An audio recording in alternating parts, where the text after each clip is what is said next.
Assalamualaikum warahmatullahi wabarakatuh. Selamat pagi anak-anakku kelas 8. Alhamdulillah kita melanjutkan materi kita pada pagi hari ini. Untuk hari ini kita belajar tentang ilmuwan kimia ya.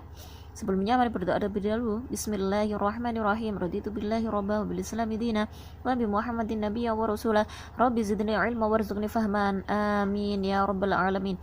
Lah, setelah kita belajar tentang para ilmuwan yang ada dalam bidang kedokteran, filsafat, astronomi, dan matematika, kita mempelajari ilmuwan yang melahirkan ilmu kimia ya, yang menemukan ilmu kimia. Ilmuwan muslim dalam bidang kimia itu memberikan peran besarnya terhadap peradaban Islam masa Daulah Abbasiyah, yakni yang bernama siapa? Jabir bin Hayyan, atau dikenal sebagai Bapak Kimia Muslim pertama. Jadi Jabir bin Hayyan itu dikenal sebagai Bapak Kimia Muslim pertama. Jadi diingat ya, kalau nanti ada pertanyaan siapa Bapak Kimia Muslim pertama, jawabannya adalah Jabir bin Hayyan. Jabir bin Hayyan bin Abdul Kufi itu dilahirkan di Satus Khurasan, kemudian menetap di Kufah sekitar tahun 776 Masehi. Ia merupakan tokoh besar dalam bidang ilmu kimia pada abad pertengahan. Dalam beberapa riwayat, Jabir bin Hayyan itu pernah menimba ilmu kepada putra mahkota Daulah Umayyah, Khalid bin Yazid bin Muawiyah ya. Jadi Jabir bin Hayyan itu pernah menimba ilmu kepada putra mahkota Daulah Umayyah gitu ya. Kemudian penguasaannya terhadap ilmu kimia itu membawanya menjadi seorang ahli kimia yang terkenal ya pada zamannya. Pendapatnya yang terkenal dalam perspektif keilmiannya adalah bahwa logam itu bisa diubah menjadi emas lah itu, tapi dengan formula yang misterius. Itu penemuannya. Bahkan Jabir bin Hayyan itu menghabiskan waktu yang lumayan lama sekali untuk meneliti hal tersebut atau penemuannya tersebut ya. Kemudian Jabir bin Hayyan itu adalah orang yang menemukan sistem operasi utama kimia, yakni sistem kalinikasi dan reduksi kimiawi. Terus ada metode penguapan. Kalau kita belajar IPA ya, nanti anak-anak belajar IPA nanti akan ada penguapan, sublimasi, peleburan, kristalisasi lah. Itu yang menemukan adalah Jabir bin Hayyan. Jadi jasanya yang luar biasa ya terhadap kimia. Buku yang pernah ditulisnya adalah Ar-Rahmah ya. Kemudian At-Tajmi. Ar-Rahmah itu buku cinta ya. At-Tajmi itu buku tentang konsentrasi. Kemudian Az-Zibak Asy-Syarqi atau air raksa timur. Nah, untuk ilmuwan astronomi itu ada yang namanya Al-Khwarizmi yang dilahirkan di Uzbekistan ya pada tahun 780 Masehi dengan nama lengkap Muhammad bin Musa Al-Khwarizmi, yang kemudian lebih dikenal dengan Al-Khwarizmi. Ia hidup masa pemerintahan Khalifah Abdul Al-Ma'mun ya, sosok Khalifah Daulah Abbasiyah yang mencintai dan mencurahkan perhatiannya terhadap pengembangan ilmu pengetahuan. Jadi Al-Khwarizmi itu ada pada zamannya Khalifah Abdul Al-Ma'mun ya.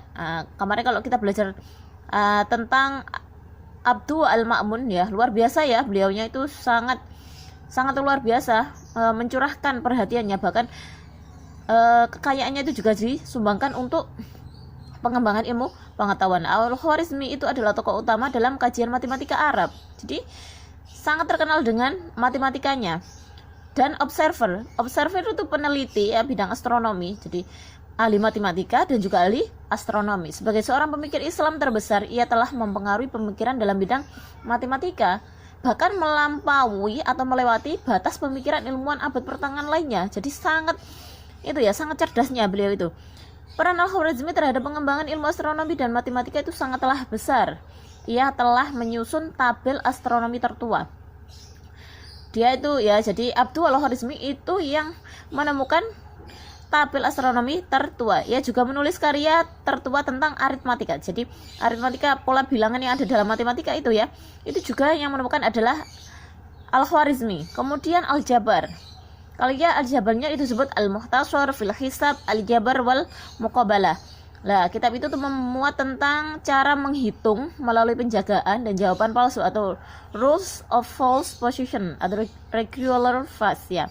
Kemudian berisi tentang pengetahuan matematika yang kemudian disebut dengan barisan Fibonacci ya. Barisan itu yaitu 12 sampai 144 dan seterusnya. Dengan pola bilangan ini nantinya akan diperoleh suatu segitiga Pascal. Jadi yang menemukan segitiga Pascal itu adalah Al-Khwarizmi juga ya.